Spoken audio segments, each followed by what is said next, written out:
Hi guys, welcome to our channel. రచ్చరచ్చగా మారిన రంగు పడిద్ది టాస్క్. ఈ సీజన్ బిగ్ బాస్ హౌస్లో టాస్క్లు ఎంత ఫైర్ మీద జరుగుతున్నాయో మనమంతా చూస్తూనే ఉన్నాం. కంటెస్టెంట్స్ ఎవరూ కూడా అసలు తగ్గడం లేదు. ఓనర్స్ అతి తెలివికి వెళ్లి బాగా నెగిటివ్ అవుతున్నారు. కాసేపటి క్రితమే విడుదల చేసిన 3వ ప్రోమోని చూస్తే ఈ విషయం స్పష్టంగా అర్థమవుతుంది. ఇందాక విడుదలైన ప్రోమోలో మనం చూసినది కెప్టెన్సీ టాస్క్లో చివరి స్టేజ్ అన్నమాట. ఈ టాస్క్ పేరు రంగు పడుద్ది. సీజన్ 7, సీజన్ 8లో కూడా ఈ టాస్క్లను నిర్వహించారు.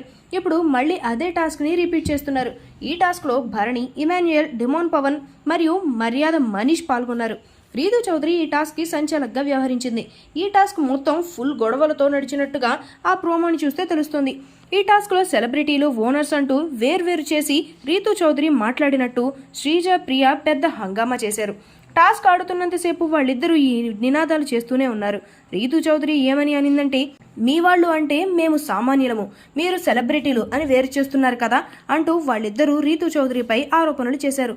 ఈ టాస్క్లో చివరికి డిమోన్ పవన్ గెలిచాడని, అతని ఇంటికి 2వ కెప్టెన్ అయ్యాడని టాక్ వినిపిస్తోంది. ఈ విషయంలో కూడా రీతు చౌదరిపై ఆరోపణలు వచ్చాయని విశ్వసనీయ వర్గాల సమాచారం. ఎందుకంటే రీతు, డిమోన్ పవన్ మధ్య ఇప్పుడు ఒక లవ్ ట్రాక్ నడుస్తుంది కదా, అందుకే కావాలని టెనెంట్స్ కి అన్యాయం చేసిందని తనూజ కూడా ఈ విషయంలో రీతుపై సీరియస్ అయిందని టాక్. ఈ వీడియో మీకు నచ్చినట్లయితే లైక్ చేయండి, షేర్ చేయండి, సబ్స్క్రైబ్ చేయండి. Thanks for watching.